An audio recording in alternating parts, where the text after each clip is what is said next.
C programming এর Bangla video টিউটোরিয়ালে আপনাদের সবাইকে স্বাগতম। আমি মোহাম্মদ শরীফ চৌধুরী।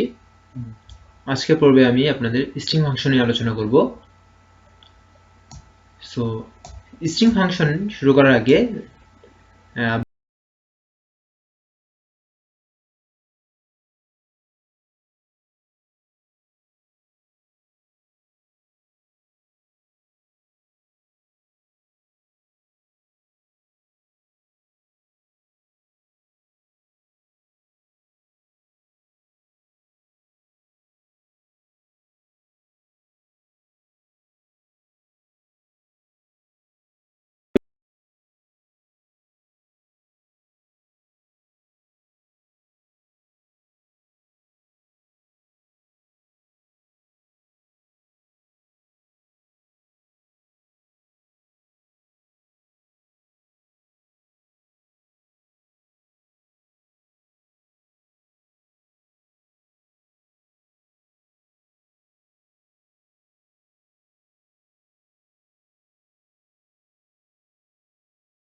আমরা শুরু করি। প্রথমে আসি strlen ফাংশন। strlen ফাংশন আমি এর আগে আলোচনা করেছিলাম। এর মাধ্যমে একটা স্ট্রিং এর লেন্থ বোঝা যায়। লেন্থ বলতে একটা স্ট্রিং এ কয়টা ক্যারেক্টার রয়েছে সেটা আমরা ভালোভাবে বুঝতে পারি এবং সেটা রিটার্ন করে। প্রথমে আমি এখানে একটা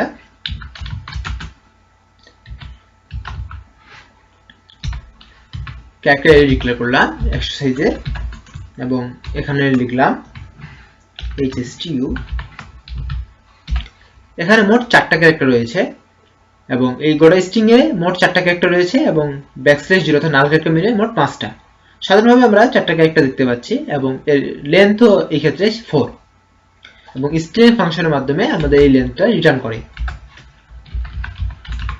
যদি আমরা এখানে printf দেই %d \n কমা এখানে যদি আমি strlen লিখব স্ট্রিং লেন্থ ফাংশন এবং এর ভিতর আমি দিয়ে দেবো যে আমরা কিসের লেন্থ চাচ্ছি str। সো এই ক্ষেত্রে সে 4 রিটার্ন করবে কারণ strlen ফাংশনের ভিতর আমরা যেই প্যারামিটার হিসেবে একটা স্ট্রিং দিয়েছি এবং এই স্ট্রিংটাতে কয়টা ক্যারেক্টার রয়েছে সেটা সে রিটার্ন করে। str এর মধ্যে রয়েছে 4টা ক্যারেক্টার hstu এবং সে সেটা রিটার্ন করবে। এবার আমরা প্রোগ্রামটা যদি রান করি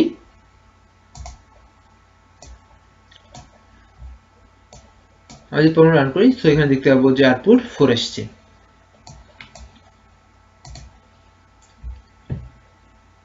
এবার আমরা এখানে str এভাবে ইউজ না করে যদি এইভাবে করি যে এখানে ডাইরেক্টলি সরাসরি লিখে দিচ্ছি দিনাজপুর। সো এখানে যতটা ক্যারেক্টার রয়েছে সে ততগুলো ক্যারেক্টার রিটার্ন করবে যে কটা ক্যারেক্টার রয়েছে সেটাই। যদি প্রোগ্রাম রান করি সো সেখানে সে 8 শো করতেছে, তার মানে দিনাজপুরে মোট 8টা ক্যারেক্টার রয়েছে। এবার আসি strcpy ফাংশন। strcpy হচ্ছে স্ট্রিং কপি ফাংশন। এখানে একটা স্ট্রিং আরেকটা স্ট্রিং এর মধ্যে কপি হয়। আমি এখানে str1 নিচ্ছি hstu এবং আরেকটি নিচ্ছি char str200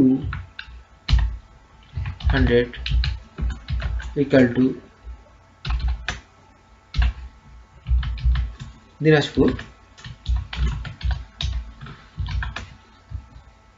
hstu দিনাজপুর দিলাম। সো আমি এবার প্রোগ্রামটাকে রান করব। এবার আমি strcpy ফাংশন লিখলাম। এই ফাংশনের মধ্যে প্যারামিটার দিতে হয় দুটো।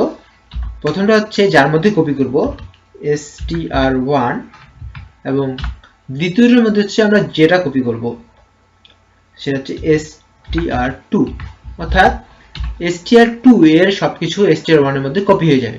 কপি হওয়া মানে হচ্ছে কি str2 এ যা ছিল তা থাকবে এবং str1 এ যা ছিল সেগুলো বাদ হয়ে যায় স্টেপ 2 তে যা ছিল সেটা সব str1 এ চলে আসবে। এটা হচ্ছে স্ট্রিং কপি ফাংশন। এরপর আমি প্রিন্ট করব %s \n, str1। এবার আমি প্রোগ্রামটাকে রান করব।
তার মানে হচ্ছে str2 থেকে প্রথম তিনটা ক্যারেক্টার str1 এর প্রথম তিনটা ক্যারেক্টারের মধ্যে কপি হবে, আর বাকিগুলো ঠিক থাকবে। সো আমি যদি এটা এখন রান করি, সো সেই ক্ষেত্রে আসবে DINU আসবে। সো আমি প্রোগ্রামটা রান করে দেখি, DINU আসছে। এর কারণটা হচ্ছে str2 এর থেকে তিনটা DIN, এটা str1 HS2 এর প্রথম তিনটাকে মধ্যে রিপ্লেস করে ফেলছে, যেটাকে বলা হচ্ছে, অর্থাৎ রিপ্লেস না, সরি, ঠিক মানে কপি করে এখানে নিয়ে এসেছি। কপি করা মানে কি, যে এই তিনটা থাকবে না এবং সেখানে এখানকার তিনটা চলে আসবে, এবং কিন্তু এটা কোনো চেঞ্জ হবে না, str2 এর কোনো চেঞ্জ হবে না। সেটাই করেছে যে str1 এর প্রথম তিনটা ক্যারেক্টারের মধ্যে যেগুলো ছিল সেগুলো ভ্যানিশ হয়ে গিয়ে str2 এর প্রথম তিনটা ক্যারেক্টার সেখানে চলে গেছে, এবং চতুর্থ যে ক্যারেক্টারটা ছিল সেটা কিন্তু অপরিবর্তিত রয়েছে। এটা হচ্ছে DINU। কিন্তু আমরা যদি চাই যে এই তিনটে ক্যারেক্টার নিয়েই যদি আমরা স্ট্রিংটা তৈরি করতে চাই, সেক্ষেত্রে আমাদের এখানে এই উটো থাকা যাবে না। সেক্ষেত্রে আমরা কি করতে পারি, সেক্ষেত্রে আমরা করতে পারি str1 এখানে 3 দিলাম ইকুয়াল টু \0। এই কাজটা করে দিলেই আর এই প্রথম তিনটা ক্যারেক্টার শুধুমাত্র কপি হয়ে যাবে, এবং বাকিটা শেষে \0 পাওয়ার কারণে আর নতুন করে কোনো ক্যারেক্টার সেখানে থাকবে না, আগের কোনো ক্যারেক্টারই থাকবে না, সেখানে শুধুমাত্র DIN এখানে শো করতেছে। সো এবার আসবো আমরা strcat এই ফাংশনটাতে। strcat ফাংশনটা হচ্ছে string concatenation function. String concatenation function বলতে বোঝাচ্ছে যে একটা স্ট্রিং এর সাথে আরেকটা স্ট্রিং যোগ করা। আমরা এখানে লিখবো strcat, এখানে আমরা প্রথমে str1 যে স্ট্রিংটা শেষে যোগ করতে হবে, তারপর str2 যে স্ট্রিংটা যোগ করতে হবে সেটা। এর অর্থ হচ্ছে যে আমার str1 এর শেষে str2 যোগ হবে, অর্থাৎ str1 যখন ছিল HS2 এর শেষে str2 দিনাজপুর যোগ হবে, যোগ হয়ে str1 এর মধ্যে চলে আসবে। সো আমি যদি এই প্রোগ্রামটা রান করি, সেক্ষেত্রে HS2 দিনাজপুর একসঙ্গে চলে আসবে। এখন আমরা যদি চাই যে HS2 পর একটা স্পেস আসবে, সেই ক্ষেত্রে আমরা কি করতে পারি, এখানেও স্পেস দিতে পারি, বাট আমরা চাচ্ছি না যে এখানে স্পেস দিব। আমরা এক কাজ করতে পারি, সেটা হচ্ছে যে প্রথমে স্ট্রিং কনক্যাটেনেশন ফাংশনটা কল করব এভাবে যে strcat স্ট্রিং কনক্যাটেনেশন str1 এর সঙ্গে আমরা কি করব, একটা স্পেস অ্যাড করে নিলাম। এর মানে হচ্ছে যে str1 এ যা ছিল সেটার সঙ্গে একটা স্পেস যোগ হয়ে সেটা str1 এর মধ্যে চলে আসলো। এবার আমরা আবার সেটাকে কনক্যাটেনেশন করব strcat এর সঙ্গে str1, str2। এবার আমরা প্রোগ্রামটাকে রান করব। রান করলে দেখতে পাবো যে এখানে আমাদের HS2 এর পর একটা স্পেস আসবে এবং তারপর দিনাজপুর আসবে। সো আমরা আমার কাঙ্ক্ষিত আউটপুট পেয়ে গেছি। এটাই এর মানে কি হলো দেখা যাক। প্রথমে HSTU ছিল, স্ট্রিং কনক্যাটেনেশন ফাংশনের মাধ্যমে বা strcat ফাংশনটার মাধ্যমে আমরা করলাম কি str1 এর সঙ্গে একটা স্পেস যোগ করে দিলাম। সো তারপর কি হয়ে গেল, str1 টা হয়ে গেল HSTU এর সঙ্গে স্পেস, তারপর আবার সেই ফাংশনটা কল করেছি, তবে এখানে str1 এর সঙ্গে আমরা str2 যোগ করেছি। str1 কোনটা, যেটা HS2 স্পেস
আমরা দেখব যে HSTU din আসছে, কারণ যেটা বলেছিলাম যে str1 তো থাকবেই HSTU, তারপরে কি হবে str2 এর তিনটা ক্যারেক্টার যোগ হবে, din এখানে যোগ হবে।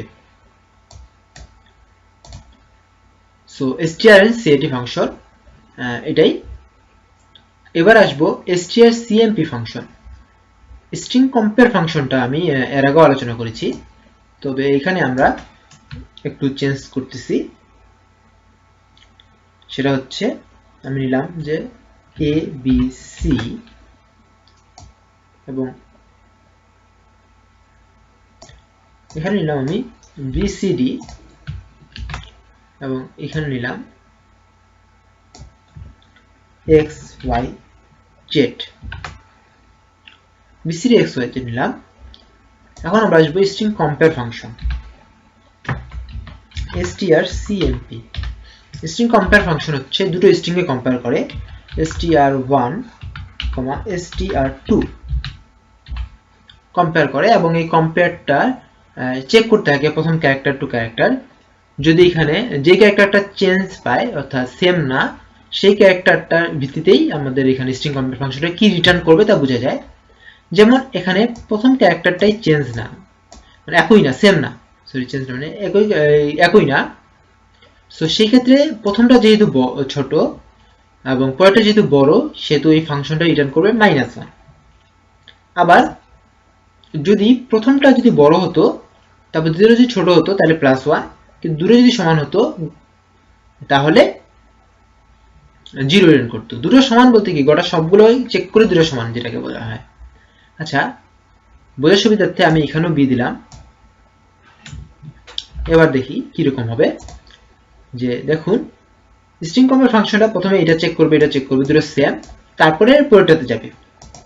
এখানে আসার পর যখন দেখবে সি ওয়াই চেক করবে, দুটো একই না, তখন দেখা যাবে যে সি বড় না ওয়াই বড়।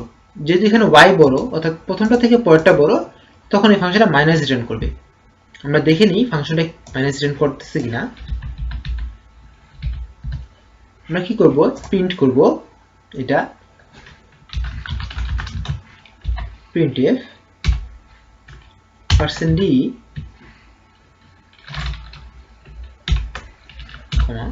String concatenation. এবার আমি এটাকে রান করব। স্ট্রিং কম্পেয়ার সরি -1 রিটার্ন করেছি, কারণ পরেরটা হচ্ছে বড়, প্রথমটা ছোট। যদি এই কম্পেয়ারে পরেরটা যদি আমাদের ছোট হয়ে যেত, প্রথমটা যদি বড় হয়ে যেত, তাহলে এই ফাংশনটা +1 রিটার্ন করতো। এই ফাংশনটা এখন যেটা রিটার্ন করবে সেটা হচ্ছে +1 রিটার্ন করেছে। কিন্তু এভাবে যদি দুটোই সেম হয় তাহলে সে রিটার্ন করবে 0।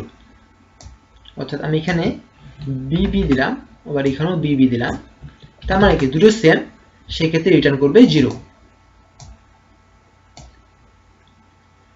সেক্ষেত্রে রিটার্ন করবে 0, অর্থাৎ সেম হলে 0। তাহলে আমরা যদি এখানে লিখি যে ইফ, এটা আমরা কিভাবে কাজ করব, যেহেতু আমাদের দরকার হয় যে একই কিনা, মূলত এটা দরকার হয়, সেক্ষেত্রে যেটা হয় যে ইফ strcmp স্ট্রিং কম্পেয়ার করতেছি str1 str2 ইকুয়াল 0, যদি 0 হয় তাহলে আমরা প্রিন্ট করব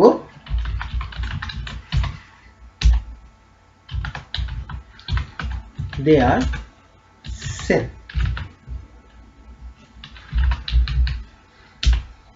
এবার এটাকে আমরা রান করব। রান করলে দেখব যে এখানে চেক করবে যে str1 ও str2 সমান, তখন এটা প্রিন্ট করবে they are।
দেখি এটাকে যদি আমরা প্রিন্ট করি তাহলে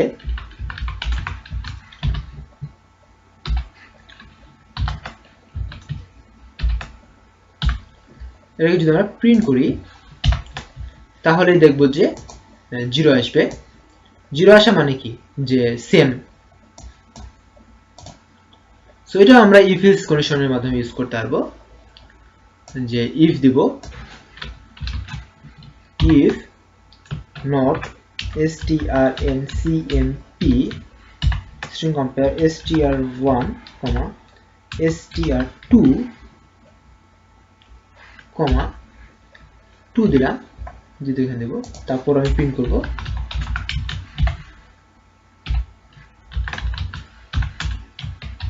they are same।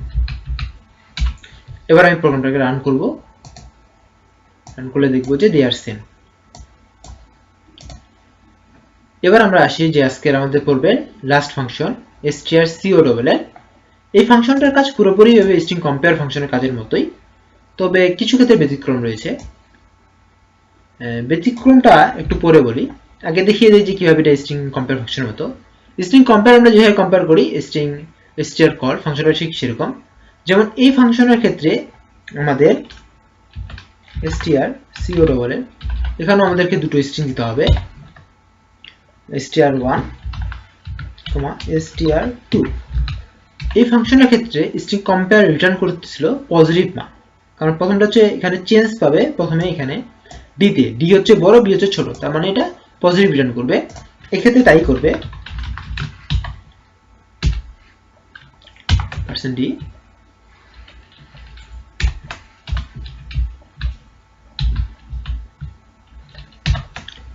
এক্ষেত্রে ঠিক তাই করবে, পজিটিভ মানে রিটার্ন করবে, কিন্তু প্লাস মান রিটার্ন করেছে। এবং যদি চেঞ্জ হইতো, এটা যদি a হইতো তাহলে নেগেটিভ মান রিটার্ন করতো, নেগেটিভ। আর এটা যদি b হয় তাহলে 0 রিটার্ন করবে,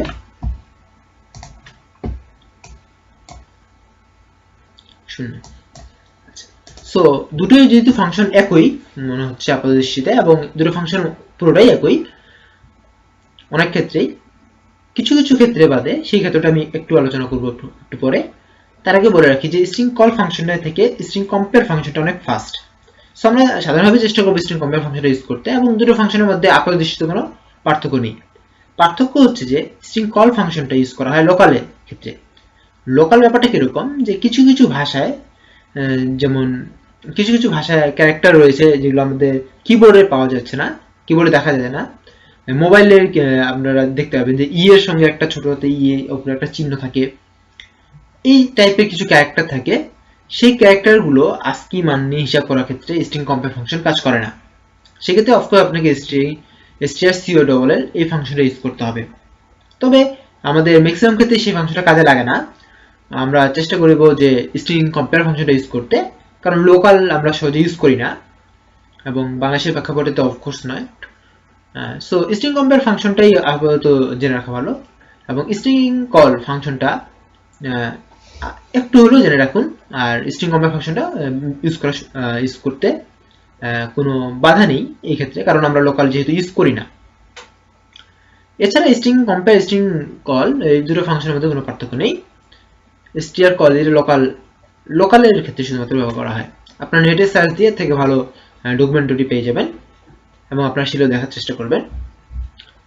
সো ধন্যবাদ সবাইকে আমার সাথে থাকার জন্য। দেখা হয় পরের টিউটোরিয়ালে স্ট্রিং এর আরো বেশ কিছু ফাংশন নিয়ে। ধন্যবাদ সবাইকে।